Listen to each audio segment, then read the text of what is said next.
fun-sized London City Airport to fly to New York. It still sounds a bit odd, doesn't it, flying long haul from the depths of London E16, but we're doing it.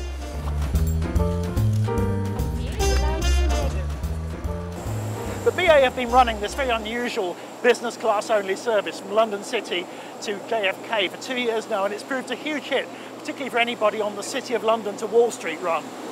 The plan is, for this very out-of-the-box bit of thinking by BA, is that we take off from here with a very light load of fuel, hop over to Shannon, go through US immigration there, fill up with fuel, and continue over the pond to JFK, where we arrive at a domestic terminal, which means none of the hassle of waiting in line for 2 or 3 hours, as you tend to. So, a fabulous and convenient new way to get to New York, but you won't be surprised to know we're not here to talk about the flight so much as we're here to talk about the technology, in particular, the rise of the iPad.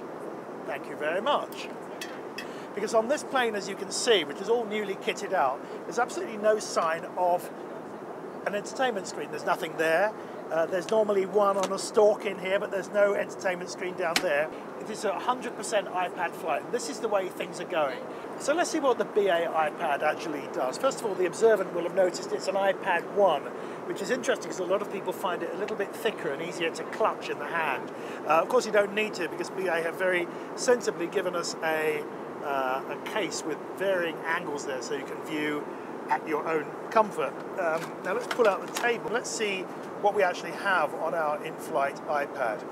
We've got television, movies and games. Now looking to the movies there, we'll go to all films, and there are actually some quite nice titles there. I haven't seen Senna yet, so I'm going to watch that in a moment. As for how it looks when you're actually playing something, well, we all know what a movie looks like on the iPad, but there's a little bit to see, and it's obviously a far bigger and brighter screen than we're used to watching. There's a bit of James Bond going on there. Now, having the preloaded BA iPad is a fantastic thing, and it could keep most people happy all the way. However, of course, I'm never quite satisfied, so I've also got here my own iPad. So here I am, having swapped from the supplied iPad to my own with all its apps and games and interesting things, including, you won't be surprised to hear, the great How to Spend It app. Now this is a redefinition of pleasure for me. Let's look at luxury goods there. There's enough oomph in the on-flight internet. If there's something that you haven't previously downloaded and you really want to have a look at, you can load it. It takes a while. Coming very soon, you'll be able to see Technopolis TV on the iPad app, which will, I'm sure, bring untold pleasure to generations to come of BA travellers. Now, I've talked a lot about entertainment so far, but the thing that sets this route aside, this entirely business class route, is that most people on the flight are here to work. And that is remarkably easy. Just looking here, I've got my email, and they've been coming in real time. Look at these emails here. They've come in all in the last half an hour or so.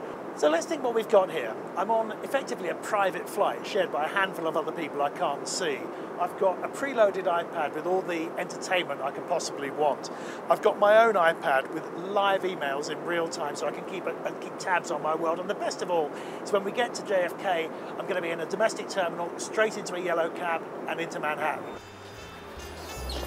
Great to see you again, Mr. Mongolia. Thanks, Manny. Allow me, please. Well, plane to the Ritz-Carlton Battery Park here in 40 minutes, best ever. Quick supper, hit the sack, meeting Wall Street in the morning. Job done. So, from the little plane to the Big Apple. Thanks for watching Technopolis TV.